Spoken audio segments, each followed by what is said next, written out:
Todos los caminos realmente se nos hacían bastante largos, a pesar de saber que ya estábamos rumbo a la frontera de Honduras con Guatemala. El camino era eterno, no tenía para cuándo acabar.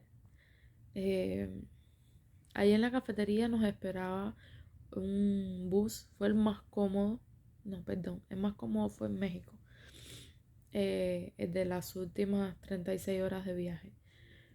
Pero después de todo lo que habíamos pasado, ese fue uno de los buses donde íbamos, como decir, un poco más seguros.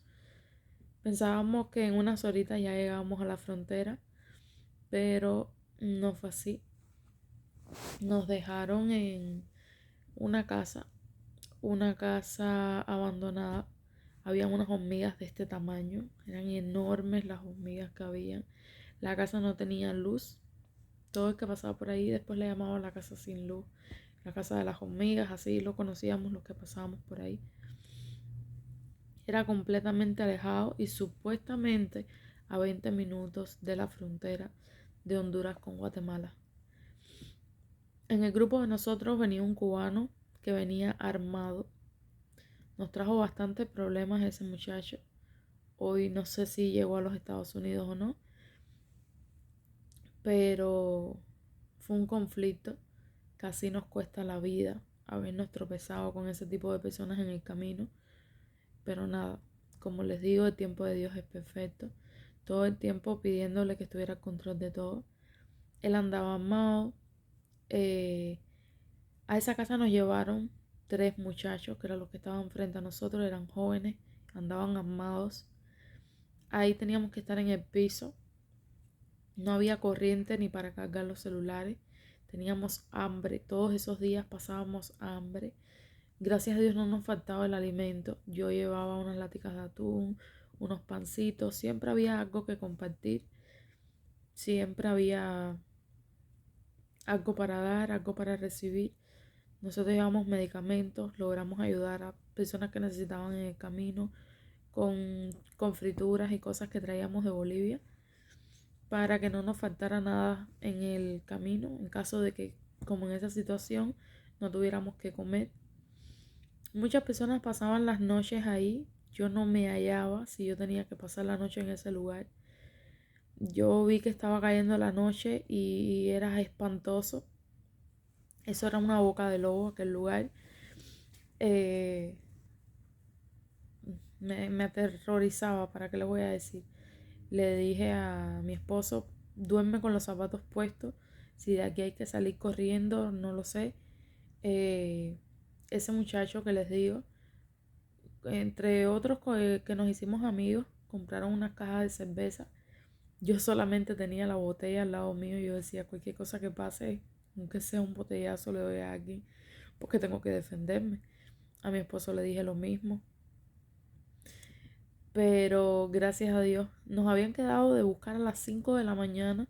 Entonces íbamos a pasar la noche en vela, vigilando, porque eso era en medio de la nada. Esa casa abandonada en medio de la nada. Los mosquitos, los bichos que habían. Ahora acordándome me da risa que había una muchachita. La pobre lo único que hacía era vomitar y vomitar y vomitar. Y ve pasando una gallina en ese lugar y decía, yo cogiera esa gallina y la matara y me hiciera una sopa del hambre que ella tenía. Parece que también era un poco como que mona para comer. Y lo que se le antojaba era una sopa y en ese lugar a Dios y ayuda para conseguir algo de comer. Pero sí habían unos niños que no puedo entender cómo niños tan pequeños están metidos en este tipo de situaciones, sin palabras. Pero es duro. Esos niños como que vivían de lo que le dábamos para que nos salieran a comprar algo de comer.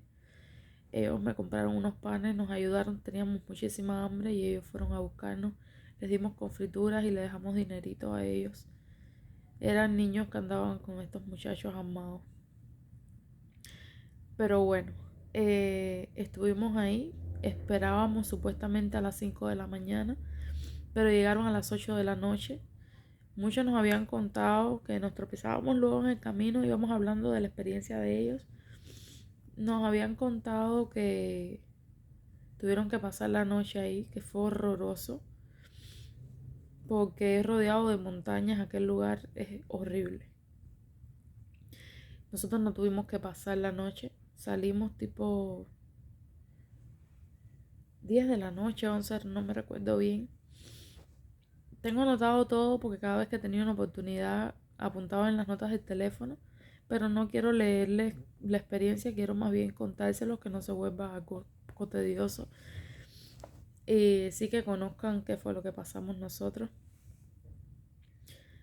Nos recogieron unos camiones, nos montaron allí. Eran unas camionetas. Pasamos por lugares, yo creo que peor que los anteriores. Era casi imposible que llegáramos, porque el camino era eh, lleno de pedazos de piedra, pedazos de cosas cortantes, cosas punzantes que podían perfectamente ponchar las gomas de la camioneta.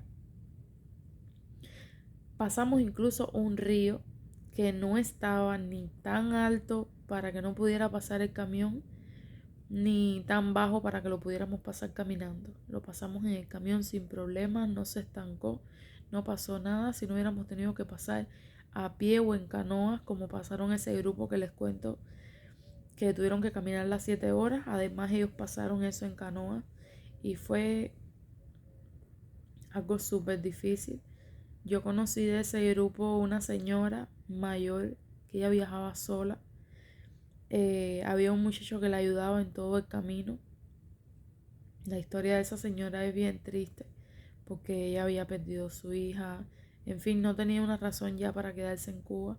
Además de la situación tan triste que está viviendo el país, ella la única opción que vio fue pedirle ayuda a un sobrino para que la sacara.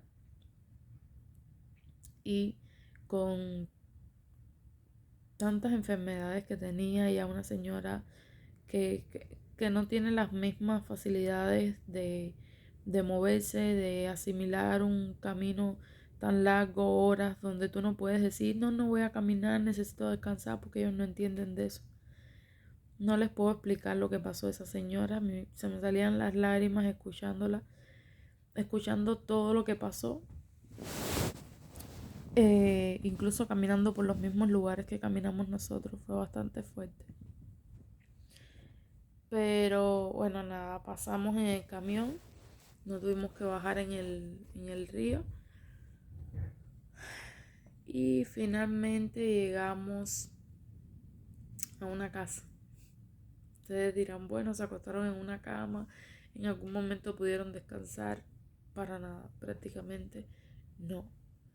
El tiempo de descanso realmente fue en Guatemala, ya cuando llegamos a Guatemala fue que más descansamos. Parece que de tanto pedir descanso, el descanso como que se extendió en Guatemala. Pero antes de llegar ahí estábamos destruidos. Tuvimos que dormir en el piso de cemento, un cemento ni siquiera repellado. Solo había una hamaca y ahí dormían los niños. Eh, Dormimos en el piso, quedaron de recogernos tipo 6 de la mañana y se aparecían en la madrugada. No teníamos casi fuerzas para toda la travesía. Uno ahora mira para atrás y no se explica cómo pasó todo esto. Pero bueno, se pasa. Un poco difícil, pero aquí